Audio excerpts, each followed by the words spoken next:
सूरज पढ़ाइए। सूरज पढ़ावे। अच्छा ठीक है, कोई नहीं, हल्ला नहीं। तो सबसे पहले हम बात कर रहे हैं मेटलर्जिकल ऑपरेशन की। किसकी? मेटलर्जिकल ऑपरेशन की। तो मेटलर्जिकल ऑपरेशन है क्या कि धातु को प्राप्त करना। किसको प्राप्त करना? किससे प्राप्त होगा? अयस्क से।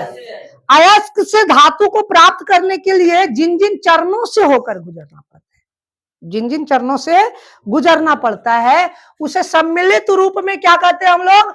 मेटलर्जिकल ऑपरेशन, या इसी को क्या कहते हैं? मेटलर्जी कहते हैं। मेटलर्जी कहते हैं ना। धातु कर्म क्या कहलाता है? धातु कर्म।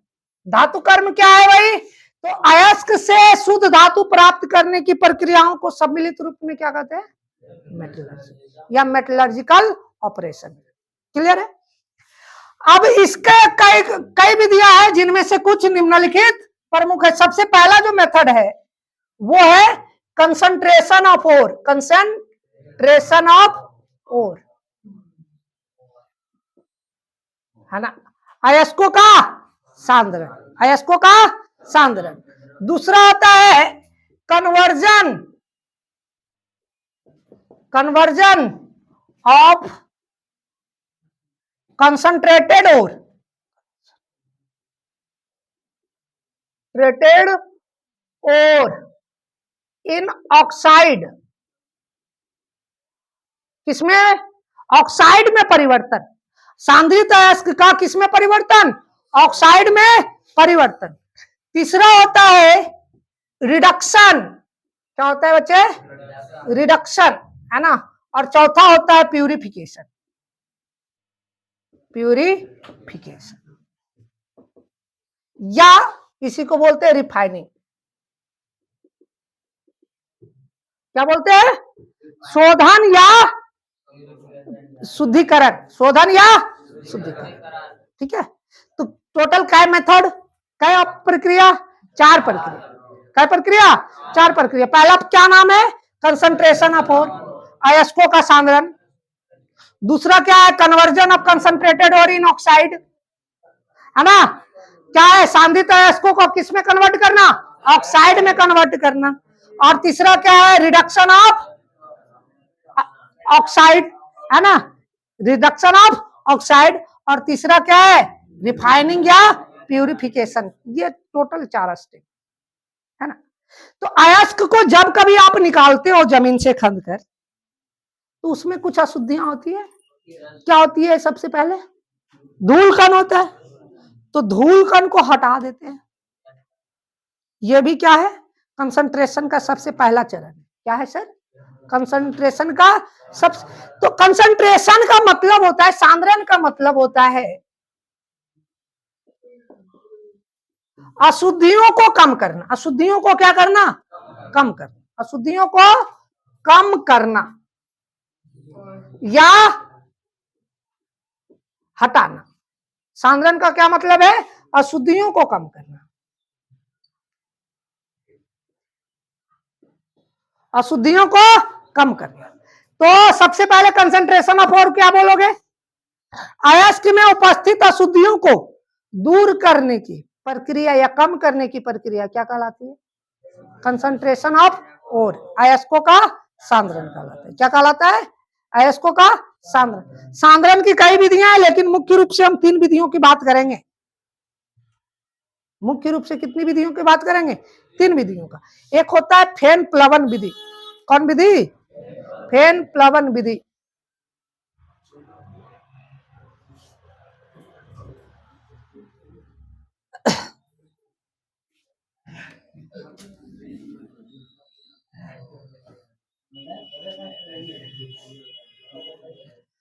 तो कंसंट्रेशन ऑफ ओर को देखे, है ना, अयस्कों का सांद्रण, अयस्कों का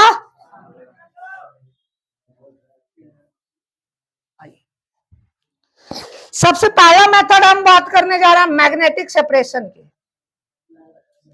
बुनुर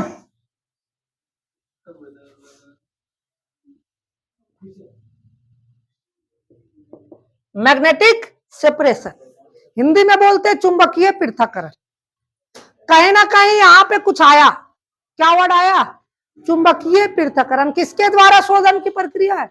चुंबक के द्वारा। किसके द्वारा? कहीं ना कहीं ये कोई चुंबकीय पदार्थ होगा, है ना। तो इस विधि में किसका शोधन होगा, सॉरी सांद्रण होगा? तो जिसमें चुंबकीय गुण उपस्थित होंगे, वैसे अयस्कों का सांद्रण होगा जिसमें कौन गुण विद्यमान होगा? चुंबकीय गुण। कौन गुण? चुंबकीय गुण। आगे अगला हम बात करेंगे फ्रॉथ फ्लोटेशन मेथड। फेन प्लवन विधि या फेन उत्प्लवन विधि, फेन प्लवन विधि या फेन उत्प्लवन विधि, ठीक है। फ्रॉथ फ्लोटेशन मेथड, है ना, या झाग प्लवन विधि भी बोलते हैं इसको। क्या बोलते हैं? झाग प्लवन विधि। अगला होता है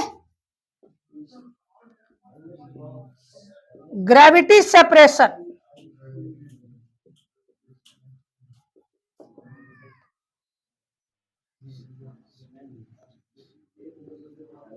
है ना। गुरुत्व पृथक्करण विधि। कौन विधि? गुरुत्व पृथक्करण विधि।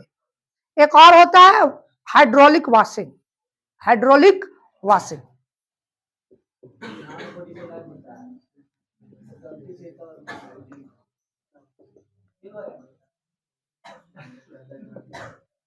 है ना। ऐसे सांद्रण की तो कई मेथड है, लेकिन मुख्य रूप से हम 3 मेथड पे ज्यादा फोकस करेंगे, है ना। लेकिन देख लेंगे, मौका मिलेगा तो इसको भी देख लेने। हाँ, बता देंगे। ग्रेविटी हाइड्रोलिक वॉशिंग क्या है, ठीक है। मौका मिलेगा तो तुरंत गाना गाने लगता है।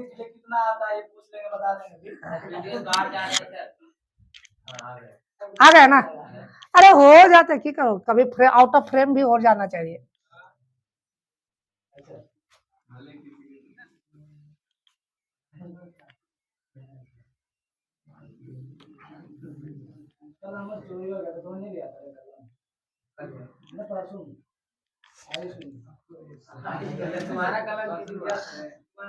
चोर के घर में चोरी होना इसी को कहते हैं। जे सबके कलम चोराता है ओकर कलम चोरी हो गया।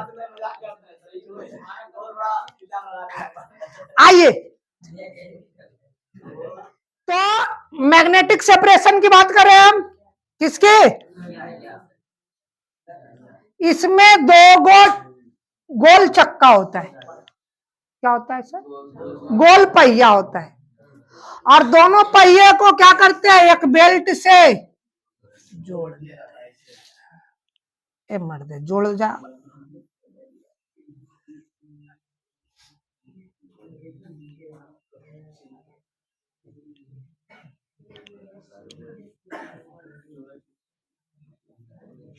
जोड़ दिए,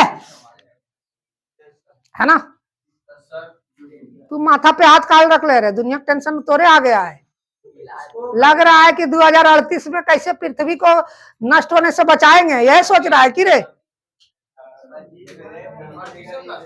हाँ, नासा बोल दिया है कि 2038 में पृथ्वी की समाप्ति है। होबे के तो 2011 में हो रहा है, होला है नहीं होला है।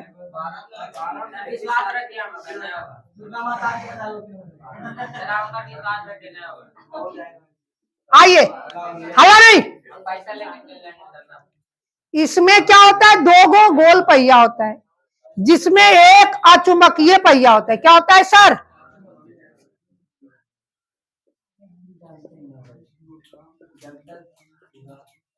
और दूसरा क्या होता है? चुंबकीय पहिया होता है। ये कैसा है? मैग्नेटिक है, मैग्नेटिक व्हील है। कौन व्हील है? मैग्नेटिक व्हील है, हाँ, चुंबकीय है ना। और दूसरा क्या है? अचुंबकीय। इसमें क्या करते हैं भाई? तो अचुंबकीय पहिए के ऊपर, है ना, अयस्क का चूर्णित अयस्क को गिराते हैं। क्या करते हैं वो? चूर्णित अयस्क को गिराते हैं, है ना। ठोस अयस्क को चूर्णित बनाने की प्रक्रिया पल्विलाइजेशन कहलाती है। क्या कहलाती है? क्या कहलाती है? पल्विलाइजेशन।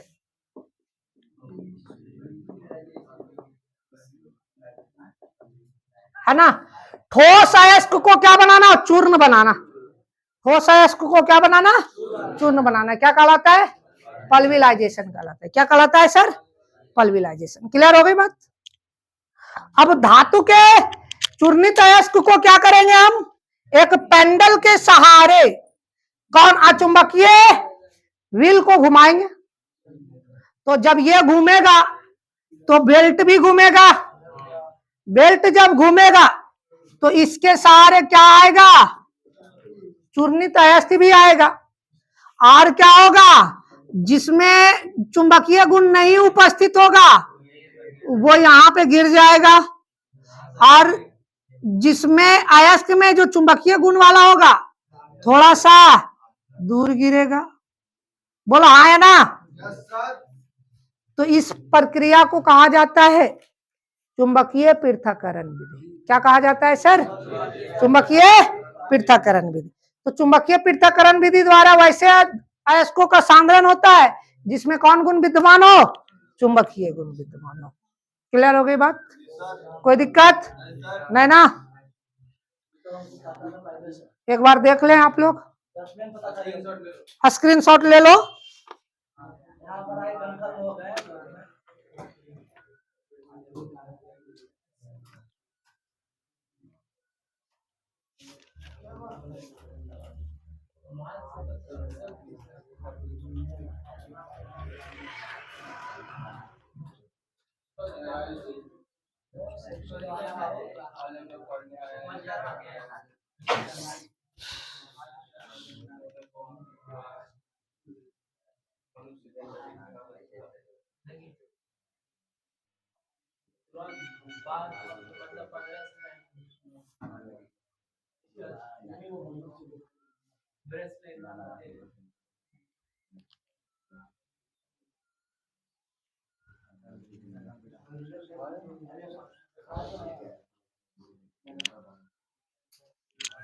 हो गया?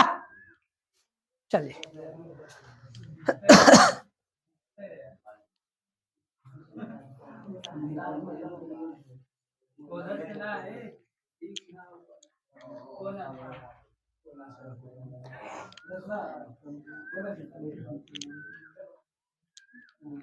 अगला कौन है भाई? फेन प्लवन विधि। कौन विधि? फेन प्लवन विधि।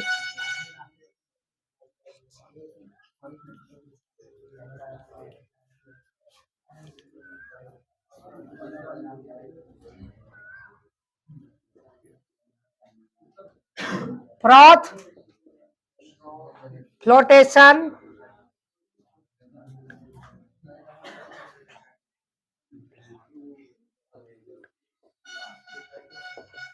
मेथड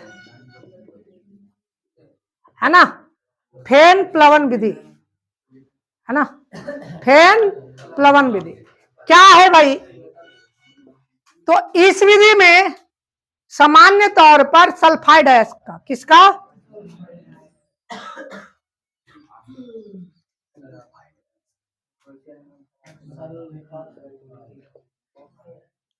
सल्फाइड अयस्क का सांद्रण किस विधि द्वारा होता है सर? फेन प्लवन विधि। काहे? क्योंकि ये हल्के होते हैं।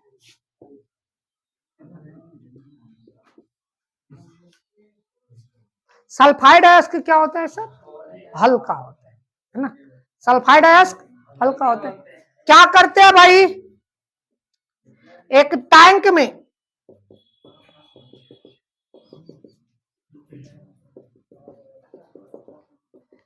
जल युक्त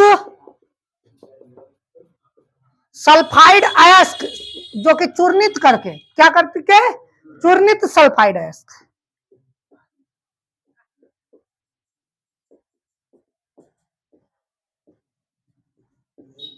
चूर्णित सल्फाइड अयस्क, चूर्णित सल्फाइड अयस्क को एक टैंक में डाल देते हैं। ठीक है? और क्या करते हैं? इसमें फ्रॉथ कलेक्टर या स्टेबलाइजर, फ्रॉथ बनाने वाला, झाग उत्पन्न करने वाला, ठीक है। तारपीन का तेल, कौन तेल? तारपीन का तेल, पाइन ऑयल, है ना। तारपीन का तेल चीड़ के पौधे से प्राप्त होने वाला तेल है ना, सब 10वां में आप लोग को बताया गया है। करासीन तेल अलग हुआ है सर। हाँ। अब यहाँ पे क्या था कि हवा का तेज झोंका प्रवाहित करते हैं। क्या प्रवाहित करते हैं? हवा का तेज झोंका। तो जिसपे क्या होता है? झाग उत्पन्न होने लगता है।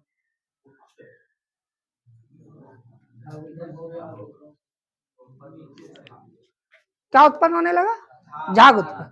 चूंकि सल्फाइड अयस्क हल्के होते हैं, ये झाग के साथ ऊपर आ जाते हैं। क्या हो जाते हैं? झाग के साथ ऊपर आ जाते हैं और अशुद्धियां नीचे की ओर बैठ जाता है।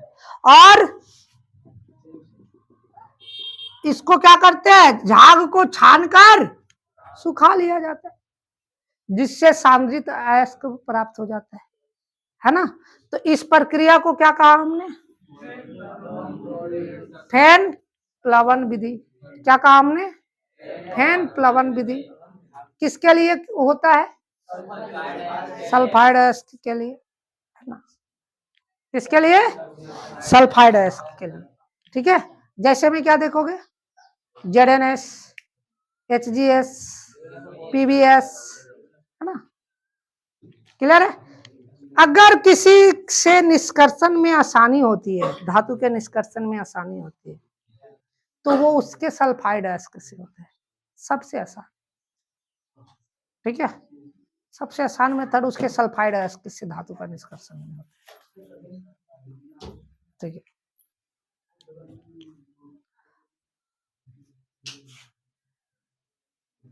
कौन विधि है सर? फेन प्लवन विधि। फेन प्लवन विधि में तारपीन का तेल का प्रयोग किया जाता है। किस लिए? तो कलेक्टर के रूप में। किसके रूप में? कलेक्टर के रूप में। हाँ? कलेक्टर का मतलब होता है जमा करने वाला, और इसमें यूज होता है क्रिसॉल। क्या यूज होता है? क्रिसॉल, फ्रॉथ स्टेबलाइजर के रूप में। याद रखना, एनिलीन और एनिलीन इंपॉर्टेंट है। अगर इस चैप्टर से क्वेश्चन आएगा, ठीक है। उम्मीद तो अब हमको जिस तरह से पैटर्न क्वेश्चन का देखे हैं बिहार बोर्ड में, जो आप लोग का एग्जाम टेस्ट चल रहा है उसमें तो पूरा नील है। ना तो आपका पी ब्लॉक से क्वेश्चन आया है, ना तो आपका सरफेस केमिस्ट्री से क्वेश्चन आया है। सॉलिड स्टेट हटा हुआ था तो पिछले टेस्ट में था, पिछला टेस्ट में था, लेकिन इस बार का जो टेस्ट में आया था वह ना तो आपका पी ब्लॉक से था, ना तो डी ब्लॉक से था, ना सॉरी खाली डी ब्लॉक से क्वेश्चन था, मेटलर्जी से भी नहीं क्वेश्चन था, ना तो सरफेस केमिस्ट्री से। तो ये दिक्कत वाली बात है। सॉलिड स्टेट से क्वेश्चन था बच्चे, वो शुरुआत में दे दिया वो अलग बात है, लेकिन जहां तक हमको लग रहा है कि हट गया है, ठीक है। तो एनिलीन, एनिलीन और क्रिसॉल, एनिलीन और क्रिसॉल का प्रयोग होता है फ्रॉथ स्टेबलाइजर में।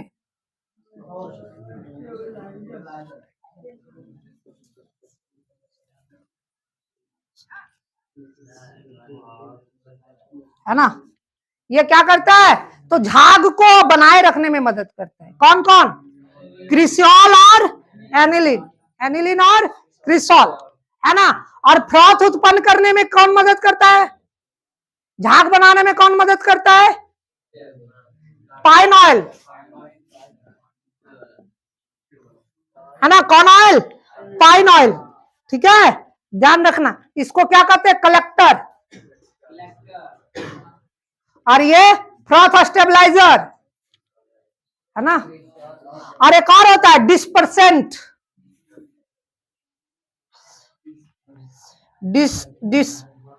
डिप्रेसेंट, डिप्रेसेंट है ना, डिप्रेसेंट। इसमें जिंक का साइनाइड या सोडियम के साइनाइड का प्रयोग किया जाता है। जिंक का साइनाइड या सोडियम का साइनाइड यानी कि नाइट्राइल बोल सकते हैं आप लोग। सोडियम नाइट्राइल या जिंक नाइट्राइल का प्रयोग किया जाता है डिप्रेसेंट के रूप में। ZnCN है ना, या NaCN, सोडियम नाइट्राइल का प्रयोग किसमें किया जाता है? डिप्रेसेंट के रूप में, है ना। तो सर कि बहुत ज्यादा झाग ना उत्पन्न हो, बहुत ज्यादा झाग उत्पन्न ना हो, उसी को दबाने के लिए डिप्रेसेंट का मतलब होता है कि अवसादक बोलते, क्या बोलते हैं? अवसादक। ठीक है, तो ये तीन चीजें होती है फेन प्लवन विधि में। एक कलेक्टर, दूसरा फ्रोथ स्टेबलाइजर और तीसरा डिप्रेसेंट। एक झाग उत्पन्न करता है, दूसरा झाग बनाए रखता है और तीसरा झाग को ज्यादा बनने से रोकता है ना। ये तीन मेथड, तीन पदार्थ होते हैं फेन प्लवन विधि में। फेन प्लवन विधि में किसका प्रयोग, किसका प्रयोग कलेक्टर के रूप में होता है? पाइन ऑयल का, है ना। फेन प्लवन विधि का प्रयोग किसके लिए? सल्फाइड एश के लिए। सल्फाइड एश क्यों? क्योंकि हल्का होता है, झाग के सारे ऊपर उठ जाते हैं। ठीक है। एनिलीन और क्रिसोल का प्रयोग होता है फ्रोथ स्टेबलाइजर के रूप में, हाँ, बनाए रखने में, है ना। क्लियर हो गई? एक बार स्क्रीन शॉट ले ले, झाग बनाए रखने में, है ना। मिटाए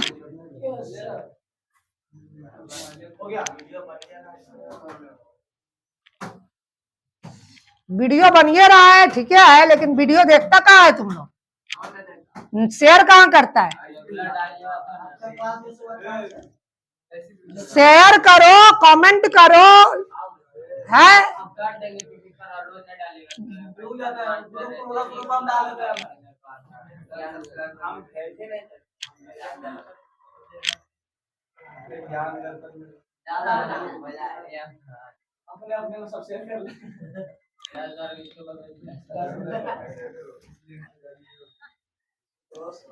अच्छा आइए, मारे गए रे, केमिस्ट्री बायोलॉजी घुसे रहा है।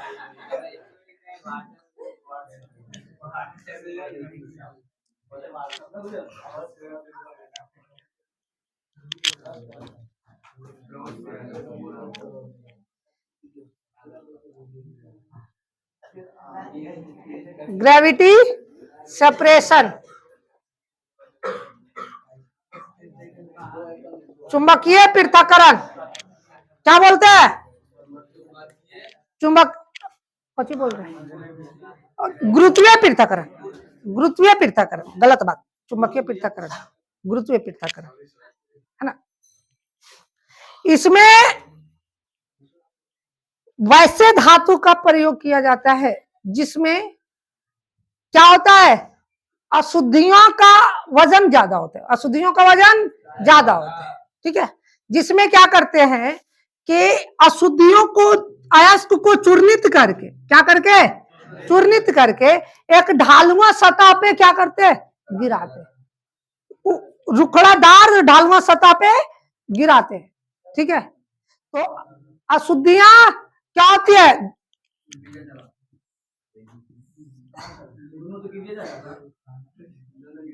दोनों कैसे गिर जाएगा जी, है ना। इस तरह से सरफेस है आपका ऊपर खाबर, इस तरह से सरफेस है, और इसके ऊपर अगर हम गिराते हैं तो ये कुछ यहाँ पे स्टे करेगा, फिर रुखड़ा ढला होने के कारण कुछ यहाँ पे फंसेगा, और जो अशुद्धियां होगी, है ना। तो इस विधि को कहा जाता है गुरुत्वीय पृथक्करण। ज्यादा उतना इंपॉर्टेंट नहीं है। मेन इंपॉर्टेंट जो है आपका एक है लीचिंग, लीचिंग शायद नहीं बताया ना, लीचिंग, हाँ निछालन बोलते हैं, क्या बोलते हैं, निछालन। जो इंपॉर्टेंट है उस पे फोकस रखो। है?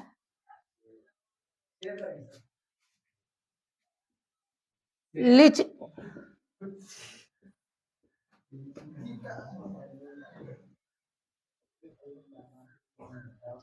क्या क्या है बच्चे, लीचिंग, निछालन। इस विधि में वैश्य धातु का सांद्रण होता है जिसमें अशुद्धि तथा अयस्क का रासायनिक गुण भिन्न भिन्न हो। अशुद्धि तथा अयस्क का रासायनिक गुण भिन्न भिन्न हो। जैसे में हम बात करें लीचिंग में तो Al2O3, Al2O3, ठीक है। एल्यूमिनियम का जब हम निष्कर्षण करते हैं, ठीक है, उसमें इसमें अशुद्धि के रूप में उपस्थित होता है बुआ SiO2 सिलिका, और उपस्थित होता है Fe2O3 आयरन ऑक्साइड, और सिलिकॉन के ऑक्साइड उपस्थित होते हैं। क्या उपस्थित होते हैं अशुद्धि के रूप में, सिलिकॉन के ऑक्साइड और आयरन के ऑक्साइड उपस्थित होते हैं, ठीक है। तो इनका रासायनिक गुण और इनका रासायनिक गुण क्या होता है, अलग अलग हो जाते हैं, है ना। और साथ ही साथ ये क्या होते हैं, दुर्गलनीय पदार्थ होते हैं। क्या होते हैं, दुर्गलनीय पदार्थ होते हैं। तब इनमें इनको हटाने के लिए इसमें हम लोग Na3Al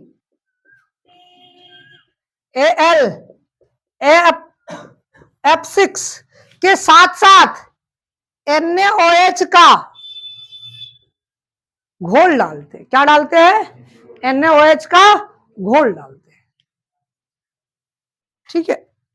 और फिर ये क्या बना देता है, सोडियम सिलिकेट बना देता है और आयरन हाइड्रोक्साइड बना देता है, और ये तली पे बैठ जाता है बेचारा ये सारे, और ये अलग हो जाता है। इसका अगर बात करा जाए तो एक प्रकार का इलेक्ट्रोलाइसिस करने की एक विधि होती है ना।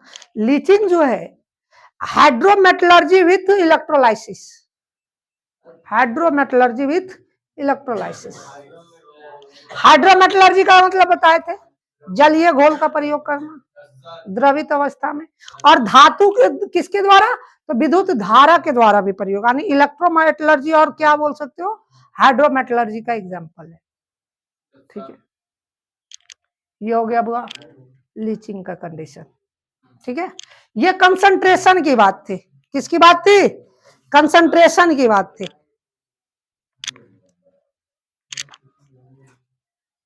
अगला स्टेप क्या है मेटलर्जी का, conversion of oxide, conversion of oxide.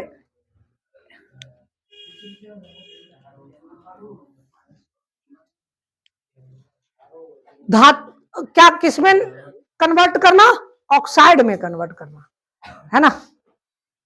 तो सांद्रित अयस्क को किसमें कन्वर्ट करेंगे भाई, ऑक्साइड।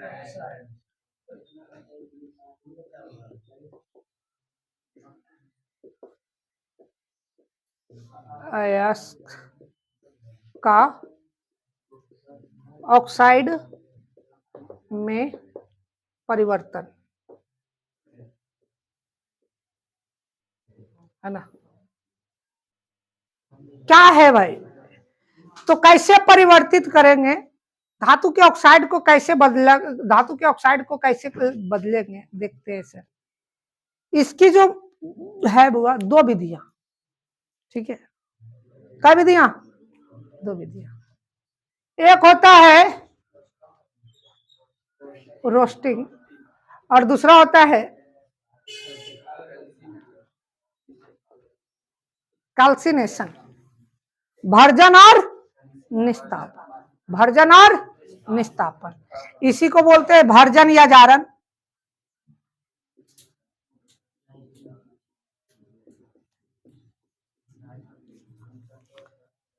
भर्जन या कैल्सिनेशन, खड़ा हो जा प्रेम।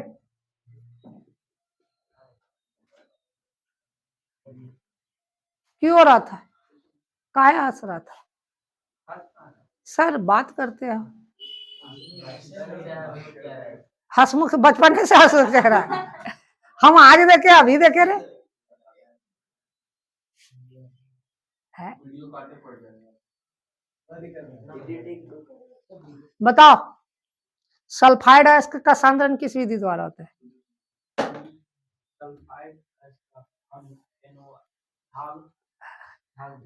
झाग विधि द्वारा। अच्छा बता, फेन प्लवन विधि में फ्रॉथ स्टेबलाइजर के रूप में किसका प्रयोग होता है?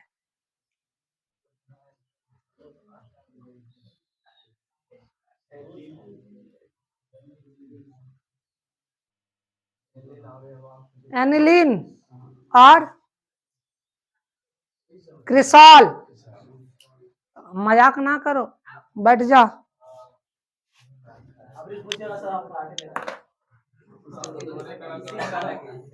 भर्जन या जारन, भर्जन या जारन, और दूसरा क्या है? निस्तापन। भर्जन या जारन और दूसरा क्या है? निस्तापन। तो भर्जन क्या है भाई? जार देना। जारन समझते हो ना? जारन का मतलब जराने वाला, तो जार दो, क्या करो? जार दो, लेकिन कम में जराओ कि पिघले ना ही। धातु के अयस्क को, कौन अयस्क को? तो ये यूज होता है किसके लिए? सल्फाइड अयस्क के लिए। किसके लिए? सल्फाइड अयस्क के लिए, है ना? सल्फाइड अयस्क को उसके गलनांक से, सल्फाइड अयस्क को उसके गलनांक से निम्न ताप पर, निम्न ऑक्सीजन की उपस्थिति में, ऑक्सीजन की उपस्थिति में गर्म करने की प्रक्रिया भर्जन या जारन कहलाता है। भर्जन या जारन कहलाता है। क्या कहलाता है? भर्जन या जारन कहलाता है। क्या बोला हमने? ऑक्सीजन की उपस्थिति में धातु के गलनांक से निम्न ताप पर गर्म करने की प्रक्रिया क्या कहलाता है? किसके लिए प्रयुक्त होता है? सल्फाइड अयस्क के लिए। किसके लिए? सल्फाइड अयस्क के लिए। क्लियर हो गई बात? कोई दिक्कत नहीं ना, है ना? अब रोस्टिंग हो गया। कैल्सिनेशन क्या है भाई?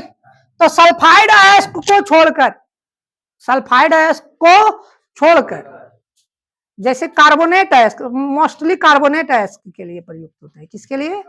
कार्बोनेट अयस्क के लिए। ठीक है, कार्बोनेट अयस्क को उसके गलनांक से निम्न ताप पर, गलनांक से ऑक्सीजन की अनुपस्थिति में, ऑक्सीजन की यानी कि वायु की अनुपस्थिति में भी बोल सकते हो, गर्म करने की प्रक्रिया कैल्सिनेशन कहलाती है। क्या कहलाती है? जैसे ZnCO3 रहा, क्या करा हमने? गरम करा। यहाँ पे किसकी उपस्थिति थी? यहाँ पे किसी की उपस्थिति है क्या? नहीं सर, गरम कर रहे हैं, क्या मिल जाएगा? ZnO प्लस CO2, ऑक्साइड में कन्वर्जन हो गया बच्चे, धातु के ऑक्साइड में बदल गए। तो इससे क्या कहा जाता है? कन्वर्जन ऑफ कंसंट्रेटेड और इन ऑक्साइड, है ना? सांद्रित अयस्कों का ऑक्साइड में परिवर्तन। ठीक है, क्लियर हो गई बात?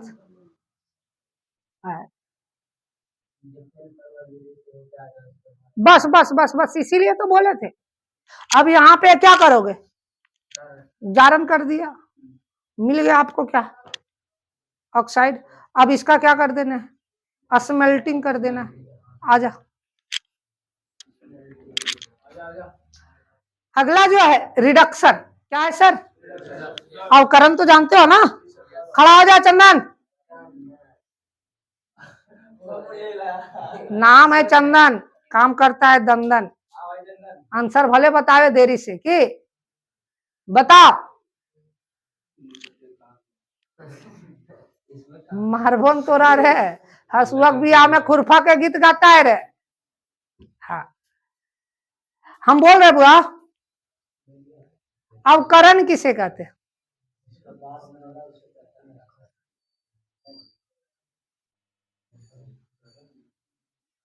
अवकरण बताओ।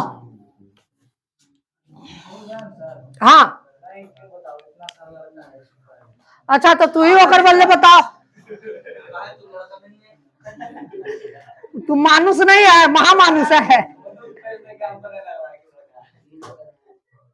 ना। है कहा था पढ़ेंगे सर, तो कैसे पढ़ रहा है? बैठो। ऐसा होता कि कैमरा हम जैसे जकर पर फोकस कर बोल रहे, जकर नाम लेते वो फोकस ओकरे पर हो जाता तो कितना मजा आता। अच्छा कैमरामैन ऊपर से रोटेटिंग कैमरा, ओ साउंड सेंसर ना।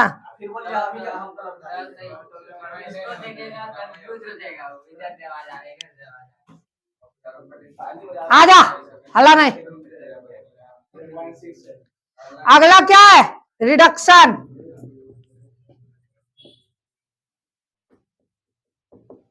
क्या बच्चे? रिडक्शन। अभी क्या मिला था आप लोगों को? ऑक्साइड मिला था। अब रिडक्शन एक ऐसी प्रक्रिया है जिसमें ऑक्सीजन का क्या होता है? वियोग होता है ना। ऑक्सीजन का वियोग होता है। तो कहता है कि प्राप्त ऑक्साइड को, प्राप्त धातु के ऑक्साइड को धातु में बदलना। क्या किस में बदलना? धातु में बदलना। जैसे Zn है ना, तो इसको हम किस में बदल देंगे?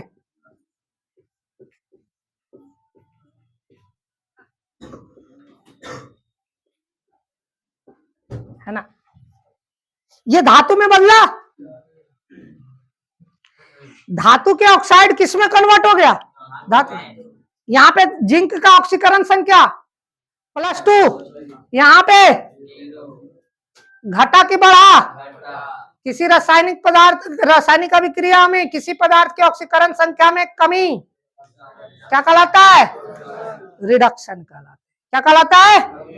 अब बता, धातु के ऑक्साइड से धातु मिल गया, प्रक्रिया क्या कहलाती है? अब यहाँ पे हमने किसका प्रयोग किया है? कार्बन या कार्बन मोनोऑक्साइड का। तो इस प्रक्रिया का नाम रखा गया स्मेल्टिंग।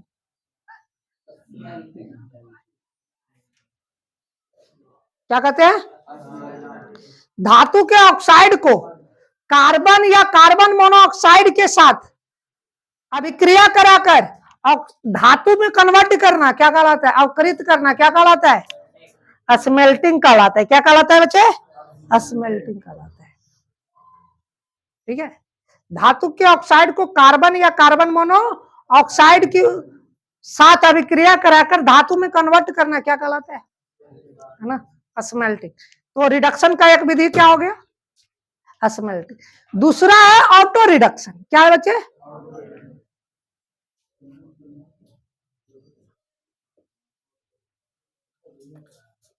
एक तो स्मेल्टिंग हो गया आपका, दूसरा क्या है? Auto reduction. क्या है? जैसे समझे कि कॉपर ग्लास से जब हम कॉपर धातु का निष्कर्षण कर रहे होते हैं, अब इसका क्या करना होगा? तो भर्जन करेंगे। क्या करेंगे? भर्जन। ऑक्सीजन की उपस्थिति में गर्म करेंगे बुआ। गर्म करा हमने तो क्या मिल गया? Cu2O + SO2। हाँ या ना? प्राप्त Cu2 में हमने क्या मिला दिया? Cu2S। जो अयस्क था उसी अयस्क को ऑक्साइड में मिला दिया हमने। क्या किया हमने? मिला दिया। अब ये क्या हो जाता है, तो Cu प्लस SO2 दे देता है बच्चे, Cu प्लस SO2 दे देता है। अब बता, इसका रिडक्शन कौन हुआ? इस ऑक्साइड का रिडक्शन कौन किया? सल्फाइड ही कर दिया, अयस्क के रिडक्शन कर दिया ना। तो इसी को कहा जाता है ऑटो रिडक्शन। जब अयस्क ही धातु के ऑक्साइड का क्या कर दे? रिडक्शन। क्या कर दे? रिडक्शन कर दे। तो क्या कहलाता है? ऑटो रिडक्शन कहलाता है। क्या कहलाता है? Auto reduction. ऑटो रिडक्शन का एग्जांपल अपने कॉपर ग्लास का, कॉपर ग्लास हो जाता है PbS हो जाता है ना, PbS है ना, ठीक है। अब केवल रह गया इसका क्या मेथड? एक प्यूरिफिकेशन। आज बस इतने भर। चैनल को सब्सक्राइब करे। भीख मांगे लगे? नहीं मांगेंगे भीख रे, बंद करो रे, फोन बंद करो। भिखारी बोल लिया है हमको रे।